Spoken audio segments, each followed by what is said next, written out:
very good Slaymaker for international boxing news, and I'm joined by the IBF flyweight world champion and most qualified cornerman in the country. Not cornerman, no. Cornerman. Bucket holder. Bucket holder. Apologies. Sonny, how are you doing today, mate? Yeah, really good. Probably a little bit more of a qualified bucket holder now. Yeah, defence. But yeah, really good. And obviously, it's been a great day. Something I've been excited for however long we've been talking about it. Not really been that long to be honest, but yeah, it was kind of the next logical step, because deep down I probably knew that the biggest obstacle was trying to get fighters to come over to me or get offers that make everyone happy. Crossroad. I mean, we accepted the Martinez fight last year. They pulled out. Not they. He pulled out. He didn't want it. He was asking for stupid money. The zone wouldn't give it to him. So since then, they probably thought, hold on, he won't fight Sonny, but Sonny will fight him. He agreed the purse that we agreed to. So who would I rather promote? The kid that don't really want to fight no one, turns up late, turns up overweight, pulls out of every other fight, or sort of obsolete professionals that so far hasn't put a foot on, puts every bit of effort into promoting, being around boxing, being involved in boxing, because outside of liking boxing, I love it. I love being a part of it. I love the fact that I can be a part of it even. Sometimes I have to pinch myself that I live the life I do. I'll be real. Like sometimes it is a bit mad. I'm doing the same shit that I was doing since I was 9 years old for nothing, for the first 10, 11 years for nothing, and now I'm doing it for, you know, the things that adults find important. You know what I mean? And all of them, probably all at once. So definitely, kind of. You mentioned there, kind of the zone. Obviously, probably more promote you than Julio Cesar Martinez. Kind of. So definitely signing with Eddie Hearn and Matchroom, that gives you more of a kind of, let's say, job security when it comes to those big fights and unifications that you want. How can you promote someone when every single time their fight poster goes out, it's a negative response? Every single time. That's Martinez. He's probably going to pull out. He has pulled out. Look, Williams and Rory, what, they're doing it the fifth time it's meant to have happened? Sixth time it's meant to have happened? Like, even when it's not him, there's always like something.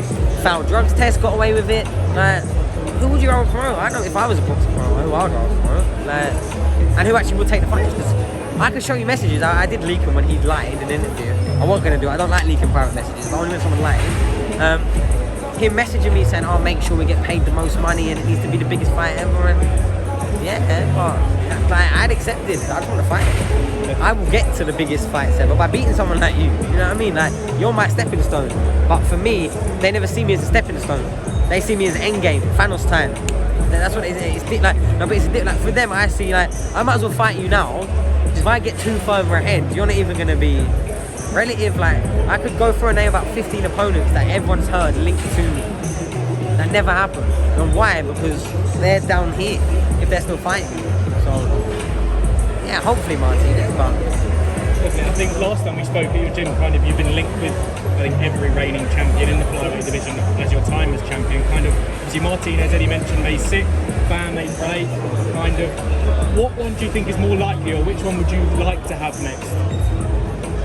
I think Bam. I would ideally like to go straight Martinez into Bam. I don't think logistically it's possible. I think if I want that to happen, I might have to have a fight in between. Maybe that's sort of voluntary, jump into big fight.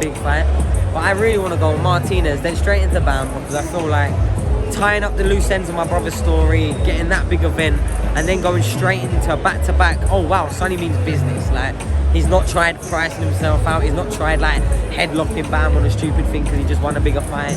No. We can agree the fight's now. Boom, boom, boom. Date. And unless something seriously changes it, I'm involved. Like, I would rather that.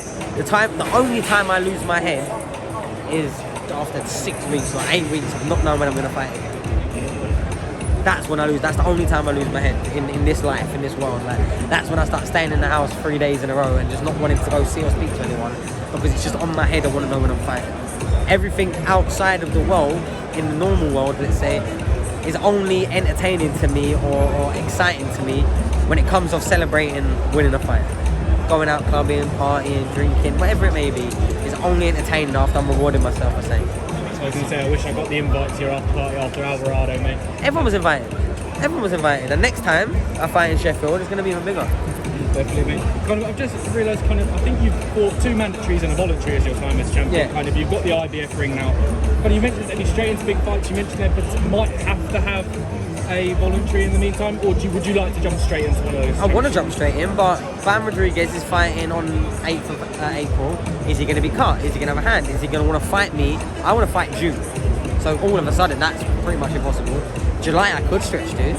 We could go, but I'm not waiting until August to fight. So I want to get out before June, to have a little couple of weeks of summer, and then straight back in for a big fight at the end of the year, or even before, like September, October, maybe, depending on when the dates sort of match up.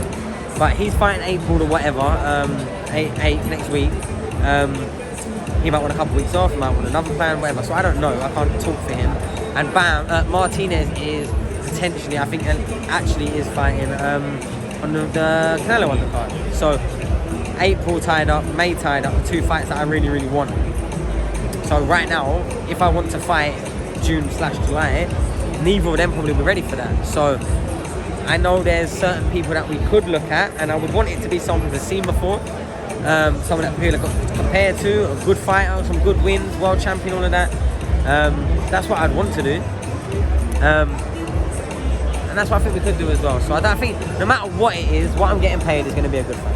Perfect. And I would like to move on to kind of your stablemates as well. One of them who you manage is Thomas Essomba, going in for a European title fight. Kind of talk to me, obviously, I think you mentioned before that you like kind of co-manage kind of Thomas, you advise him. How's he looking ahead of that European title fight? Yeah, really good. I mean, it was a bit disappointing how the Marcel Braithwaite fight went, but let's be very real, it was a very close fight. He probably lost it more than Marcel really won it, ran away with it or won it. Didn't take nothing out of him. He probably got caught about 15 body shots that fight. That was it. He wasn't even throwing shots really, Marcel, apart from that. So yeah, he's got a hard fight in Lorusso, the European champion. They've seen him. They might have seen him as a bit of an easy touch, and so be it. I think he is much better at bantamweight than super flyweight. I thought, you know, getting him down, but at his age, he's probably he gets that little bit more being that bit stronger. And you know what I mean? I'm not going to mention no names because it'll probably make you laugh more than anything if I said who it was. But you know, he's been knocking people out in sparring. He's been snapping people in half with body shots. Like genuinely, like I'm not joking. You could go back on other people that seen his sparring recently, and you better pick one of them, definitely. But yeah, he's looking good. Looking good. I'm sure you'll tell me off camera in a minute. And my final question, kind of obviously Joshua Franklin weigh-in. Do you see Anthony doing the business on Saturday night? Yeah, of course, man. He's such a good fighter, especially when his body and his mind is connected as one. I think sometimes he might get caught in between trying to do 2 things, and against the elite is when he get caught. But I don't know. I think Franklin. Once he starts landing, I think he's gonna remember who he is, remember the animal inside him, and let it go. I've already seen the demeanour now. I can already I feel like there's a slight edge of change in demeanour for how he was the last few years. So I think he's a bit more calm, a bit more cool, a little bit less trying to motivate everyone and impress everybody. And I think that's what he needs. You know, every time he's coming, he's thinking in the camera and he's talking about, you know, stay humble, be hungry, do this, the third, and really trying to push a positive narrative, which I understand. People are looking up at the biggest name in British boxing as a role model, so it only makes sense. But every little bit you take away of yourself, trying to be someone else, like I said, you take away a little bit for yourself. And sometimes it's the thing that you need. You know what I mean? Perfect. Sonny Edwards, thank you very much, and best of luck for 2023, mate. Always a pleasure.